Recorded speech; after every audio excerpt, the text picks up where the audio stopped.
اعوذ باللہ من الشیطان الرجیم بسم اللہ الرحمن الرحیم وقال لهم، اور کہا ان کو نبیہم ان کے نبی نے، ان اللہ بے شک اللہ تعالیٰ نے قد بعث تحقیق مقرر کیا ہے لکم تمہارے لیے طالوت کو ملکن بادشاہ۔ قالو کہنے لگے انا یکونو کیسے ہو سکتی ہے لہ الملک اس کے لیے بادشاہی علینا ہم پر، ونحن اور ہم احق کو زیادہ حق رکھتے ہیں بالملک بادشاہت کا منہ اس سے،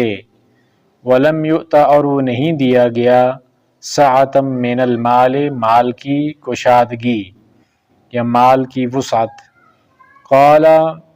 کہا فرمایا ان اللہ اصطفاہ بے شک اللہ نے اس کو چنا ہے علیکم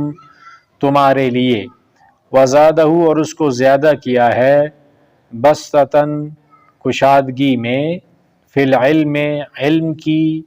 والجسم اور جسم کی، واللہ اور اللہ تعالی یؤتی دیتا ہے ملکہ اپنی بادشاہی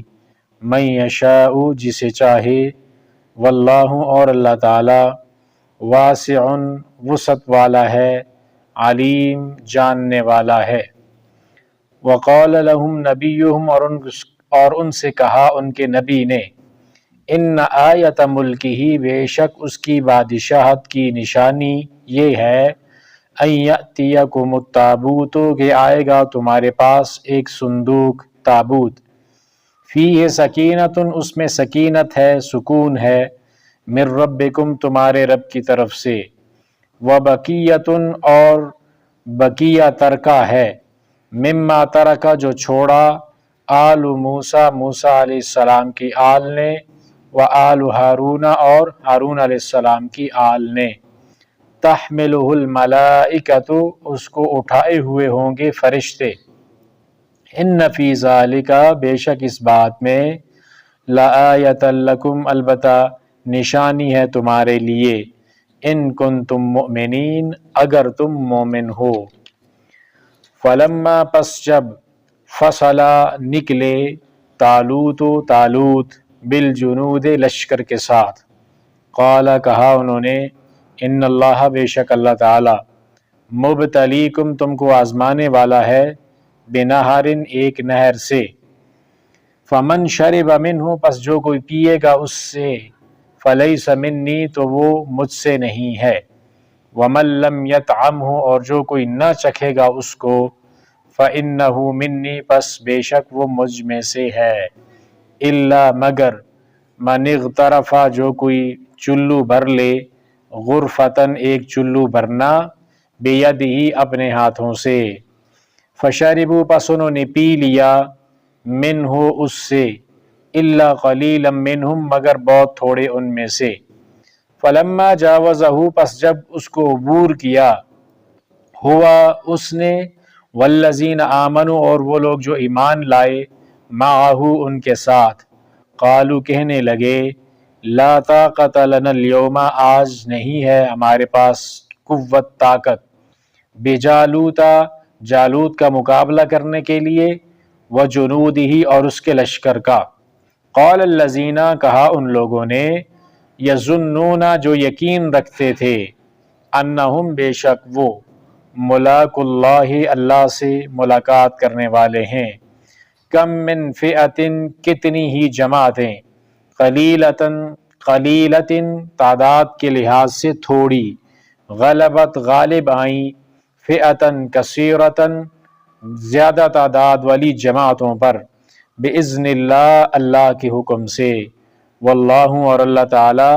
مع الصابرین صبر کرنے والوں کے ساتھ ہے۔ وقال لهم نبیہم ان اللہ قد بعث لکم طالوت ملکا،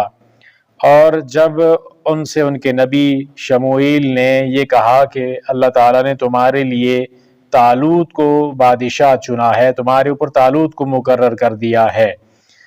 قالوا انا یکون له الملک علینا ونحن احق بالملک منہ، تو کہنے لگے اس کے لیے بادشاہی کیسے ہو سکتی ہے وہ ہم پر کیسے بادشاہ مقرر کیا جا سکتا ہے جبکہ ہم لوگ اس سے زیادہ اس بادشاہت کے حقدار ہیں۔ وہ یہ اس لیے کہہ رہے تھے کہ جو نبوت تھی وہ بنی اسرائیل کے ایک قبیلے کے اندر تھی، جس کا جو قبیلہ لاوی بن یعقوب کا تھا۔ یعقوب علیہ السلام کا ایک بیٹا لاوی تھا،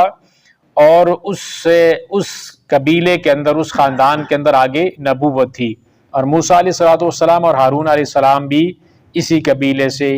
اور اسی کی لاوی بن یعقوب کی اولاد میں سے تھے۔ اور یعقوب علیہ السلام کا ایک دوسرا بیٹا تھا جس کا نام یہودا تھا، اس یہودا کی جو آگے اولاد تھی اس کے اندر بھی نبوت تھی، اور اس کے اندر داؤد علیہ السلام اور سلیمان علیہ السلام تھے۔ اب یہ جو طالوت تھا ان دونوں قبیلوں میں سے نہیں تھا، بلکہ ان دونوں قبیلوں کے علاوہ اور قبیلے کے اندر تھا جو بنیامین کی آگے اولاد میں سے تھا یہ طالوت۔ تو اس لیے وہ کہہ رہے تھے کہ جو نبوت کا جو سلسلہ ہے یا جو بادشاہت کا سلسلہ ہے وہ تو ہمارے خاندانوں کے اندر تھا، تو یہ کیسے ہو سکتا ہے کہ ہمارے اس خاندان سے نکل کر یہ سلسلہ کسی اور طرف چلا جائے۔ تو اس لیے انہوں نے کہا کہ یہ کیسے ہو سکتا ہے کہ بادشاہت جو ہے وہ طالوت کو مل جائے، حالانکہ ہم زیادہ حقدار رکھتے ہیں، ہم زیادہ اس کے بارے میں، بادشاہت کے بارے میں زیادہ حقدار ہیں۔ وَلَمْ يُؤْتَ سَعَةً مِّنَ الْمَالِ، دوسری بات یہ ہے کہ اس کے پاس تو مال بھی نہیں ہے، کشادگی مال کی اس کے پاس نہیں ہے، اور مال کی کشادگی ظاہر ہے جو جب جنگ ہوگی تو جنگ کے اندر مال کی تو ضرورت تو پڑے گی۔ تو یہ جو طالوت ہے یہ ہے بھی غریب آدمی ہے، اس کے پاس تو مال بھی نہیں ہے۔ قال ان اللہ اصطفاہ علیکم وزادہ بسطۃ فی العلم والجسم، تو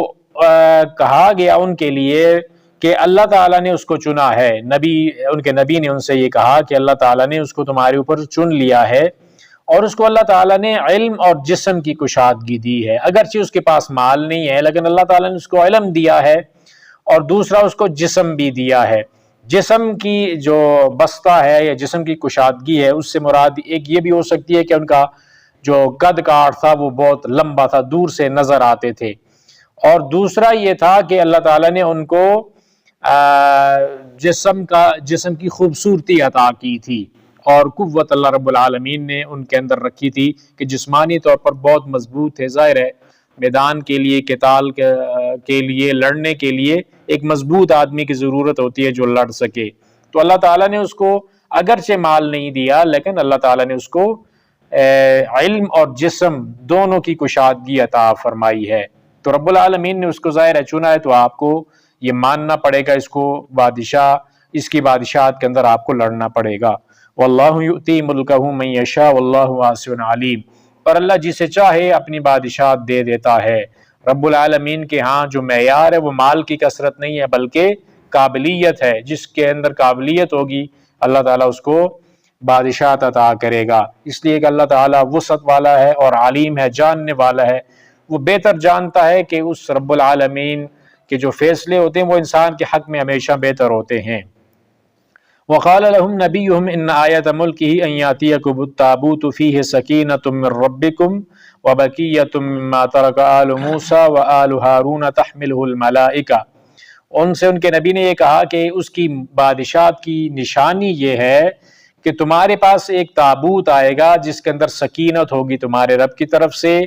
اور بقیہ ترکہ ہوگا جو موسیٰ علیہ السلام اور ہارون علیہ السلام کی آل نے چھوڑا ہے، اور اس کو فرشتے اٹھا کر لائیں گے۔ اب یہ جو تابوت ہے ظاہر ہے بنی اسرائیل کے اندر مشہور تھا، اس لیے ان کو یہ کہا گیا کہ یہ تابوت صندوق آپ لوگوں کے پاس آئے گا، یا تو یہ تابوت جو ہے ان کے دشمنوں نے چھین لیا تھا، اور یہ تابوت اس کے اندر جو ہے وہ تبرکات تھے موسیٰ علیہ السلام کے، اور یہ بھی کہا گیا ہے کہ پہلے جو انبیاء کے جتنے بھی تبرکات تھے وہ اس صندوق کے اندر موجود تھے، اور یہ نسل در نسل ہم ایک نبی سے دوسرے نبی تک منتقل ہوتا رہا، حتیٰ کہ یہ موسیٰ علیہ السلام کے پاس آ گیا، اور موسیٰ علیہ السلام کے بعد پھر یہ دشمنوں کے قبضے کے اندر آ گیا، تو پھر دوبارہ سے اس صندوق کے حوالے سے یہ لوگ بالکل نا امید ہو چکے تھے، تو اس وقت ان کو کہا گیا کہ وہی صندوق آپ کے پاس آئے گا۔ اور دوسرا قول اس کے اندر یہ ہے کہ یہ جو صندوق تھا اس کے اندر موسیٰ علیہ السلام کی جو باقیات تھیں وہ اس کے اندر موجود تھیں، تورات کا جو ایک نسخہ تھا وہ بھی اس کے اندر تھا، اور موسیٰ علیہ الصلوۃ والسلام کا عصا وہ بھی اس صندوق کے اندر موجود تھا۔ جو بھی بہرحال بات ہو، یہ صندوق ان کے لیے ایک مبارک چیز تھی، تبرک کے طور پر یہ چیز ان کے پاس پہلے سے موجود رہی ہے۔ تو دوبارہ سے اس تابوت کو کے بارے میں ان کو کہا گیا کہ وہ تابوت جو تم لوگوں سے گم ہو چکا ہے یا قبضے میں آ چکا ہے دشمنوں کے، جس سے تم نا امید ہو چکے، وہی تابوت آپ لوگوں کے پاس صندوق آئے گا، اور اس کے اندر تمہارے رب کی طرف سے سکینت، سکون ہوگا۔ وہ سکینت کیا ہے؟ جو سامان اس کے اندر موجود ہے، جب آپ لوگ اس کو دیکھیں گے تو آپ کو اطمینان ہو جائے گا کہ اللہ رب العالمین کی طرف سے اس طالوت کے لیے اللہ تعالیٰ کی طرف سے مدد ہے، اور اللہ رب العالمین نے ہی اس کو مقرر کیا ہے، اور اس تابوت کو فرشتے اٹھا کر آپ لوگوں کے پاس لائیں گے۔ تو یہ ایک بہت بڑی نشانی ہوگی اس کی بادشاہت کی۔ ان فی ذلک لآیۃ لکم ان کنتم مؤمنین، اس بات میں تمہارے لیے کھلی دلیل ہے، واضح نشانی ہے اگر تم ایمان لانے والے ہو۔ یعنی ایسی چیز جس کا حصول تمہارے لیے ناممکن ہے، یہ ہو ہی نہیں سکتا کہ آپ لوگ اس صندوق کو ڈھونڈ کر لاؤ، تو وہ اگر تمہارے پاس آ گیا تو یہ ایک بہت بڑی نشانی ہوگی اللہ تعالیٰ کی طرف سے۔ تو جب وہ صندوق ان کے پاس آ گیا، فرشتے اٹھا کر ان کے پاس لائے، تو ان کے دل کو اطمینان اور سکون ہوا کہ واقعی اللہ نے طالوت کو ہمارے لیے بادشاہ مقرر کیا۔ تو ان سب نے پھر طالوت کی بادشاہت کو مان لیا اور پھر اس کی قیادت کے اندر نکلنے کے لیے تیار ہو گئے۔ فلما فصل طالوت بالجنود قال ان اللہ مبتلیکم بنہر فمن شرب منہ فلیس منی ومن لم یطعمہ فانہ منی الا من اغترف غرفۃ بیدہ۔ جب طالوت لشکروں کو لے کر وہاں سے نکلے تو انہوں نے کہا کہ اللہ تعالیٰ تم کو ایک نہر کے ذریعے سے آزمانے والا ہے۔ جہاد کا سارا راستہ وہ ہے ہی آزمائشوں کا، اس کے اندر انسان کو پیاس بھی برداشت کرنی پڑتی ہے، بھوک بھی ظاہر برداشت کرنی پڑتی ہے۔ تو اگر پیاس بھی انسان کو شدت کی لگی ہوئی ہے اور اس کو منع بھی کر دیا جائے کہ آپ نے پانی بھی نہیں پینا، تو یہ بہت بڑی ظاہر آزمائش ہے۔ تو انہوں نے کہا کہ جو بھی آدمی اس نہر جہاں سے ہم گزریں گے، راستے میں نہر آئے گی لیکن آپ نے پانی نہیں وہاں سے پینا، جو بھی بندہ پانی پیے گا تو وہ مجھ سے نہیں ہے، وہ میرے لشکر سے نہیں ہے، میرے طریقے پر نہیں ہے، جو رب العالمین چاہتا ہے اس راستے کے اوپر وہ بندہ نہیں ہے، تو آپ نے وہاں سے پانی نہیں پینا، پانی پینا منع ہے۔ وَمَن لَّمْ يَطْعَمْهُ فَإِنَّهُ مِنِّي، جو وہاں سے پانی کو چکھے گا بھی نہیں، وہی بندہ مجھ میں سے ہے، وہ میرے لشکر پر میں سے ہے، اور جو رب العالمین جو چاہتا ہے اس راستے کے اوپر ہے وہ بندہ جس نے پانی وہاں سے نہیں پیا۔ الا من اغترف غرفۃ بیدہ، لیکن جو ایک چلو بھر لے اپنے ہاتھوں کے اندر اور اس پانی کو استعمال کر لے، اور وہ پانی کو استعمال صرف منہ کو گیلا کرنے کے لیے کرنا تھا۔ جس طرح کہ ہمارے لیے بھی روزے کے اندر اگر ہم پانی پیئیں گے تو روزہ ہمارا ٹوٹ جائے گا، لیکن ہم کلی کر سکتے ہیں، جو پانی زیادہ اندر حلق تک لے کر نہیں جا سکتے، لیکن کلی کرنا ہمارے لیے جائز ہے۔ اور آپ جانتے ہیں کہ روزے کی حالت میں جب شدید قسم کی پیاس ہو تو کلی کی جو اجازت دی گئی ہے، یہ بھی بہت بڑی نعمت ہے کہ انسان کے جب ہونٹ تر ہو جاتے ہیں تو پیاس کی وہ شدت نہیں رہتی جو پہلے سے ہوتی ہے۔ تو یہ بھی ایک یعنی انعام ہے اور چھوٹ ہے۔ تو ان کو بھی یہ کہا گیا کہ آپ نے چلو بھر کر اس کا استعمال کرنا ہے، لیکن پینا کسی نے پانی نہیں ہے۔ اب اس کے اندر اللہ تعالیٰ نے یہ جو وَمَن لَّمْ يَطْعَمْهُ ذائقے کا لفظ استعمال کیا ہے، حالانکہ ہم جانتے ہیں کہ پانی کا کوئی ذائقہ نہیں ہوتا، رنگ بھی نہیں ہوتا، بو بھی نہیں ہوتی، تو جب شدید قسم کے انسان کو پیاس لگی ہو تو اس وقت پانی کا عجب سا ہی ذائقہ ہوتا ہے، اس لیے یہاں پہ ذائقے کا لفظ استعمال ہوا ہے۔ فَشَرِبُوا مِنْهُ إِلَّا قَلِيلًا مِّنْهُمْ، تو ان سب لوگوں نے وہاں سے پانی پیا، یعنی مخالفت کی، اپنے جو بادشاہ ان کے لیے مقرر کیا گیا تھا انہوں نے اس کے بات کی نافرمانی کی، اور وہاں سے انہوں نے پانی پی لیا، اللہ تعالیٰ کی نافرمانی کر لی انہوں نے۔ فَلَمَّا جَاوَزَهُ هُوَ وَالَّذِينَ آمَنُوا مَعَهُ قَالُوا لَا طَاقَةَ لَنَا الْيَوْمَ بِجَالُوتَ وَجُنُودِهِ، تو جب یہ لوگ وہاں سے اس